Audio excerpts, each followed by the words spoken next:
Words of Sri Aurobindo from the book The Mother, Part 2, Letters on the Mother, Chapter 7, True Relation with the Mother, page 168, new stanza. To launch into too many mental subtle ties in this connection is not very helpful. It is a subject which is beyond mental analysis, and the constructions of the mind about it are apt to be either very partially true or else erroneous. There is a universal divine love which is equal for all. There is also a psychic connection which is individual. It is essentially the same for all, but it admits of a special relation with each which is not the same for all, but different in each case.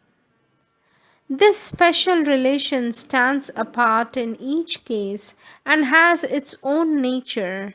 It is, as is said, sui generis, of its own kind, and cannot be compared, balanced, or measured with other relations, for each of these again is sui generis.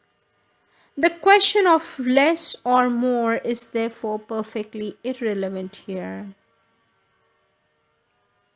It is quite wrong to say that the mother loves most those who are nearest to her in the physical. I have often said this, but people do not wish to believe it because they imagine that the mother is a slave of the vital feelings like ordinary people and governed by vital likes and dislikes. Those she likes, she keeps near her. Those she likes less, she keeps less near. Those she dislikes or does not care for, she keeps at a distance.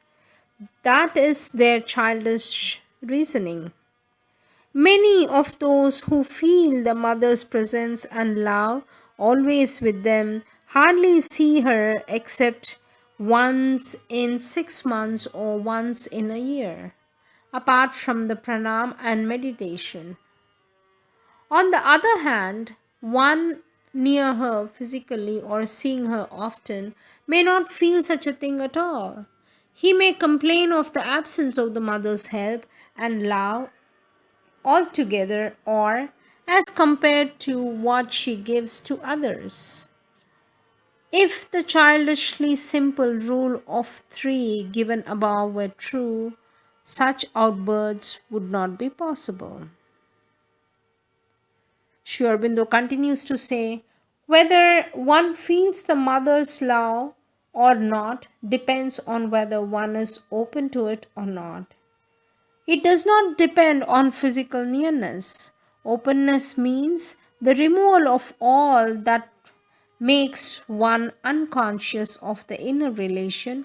Nothing can make one more unconscious than the idea that it must be measured only by some outward manifestation instead of being felt within the being.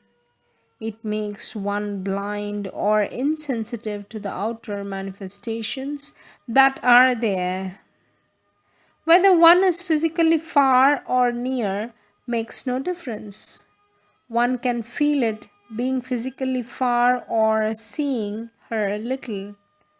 One can fail to feel it when it is there, even if one is physically near or often in her physical presence. Date 11th June 1935.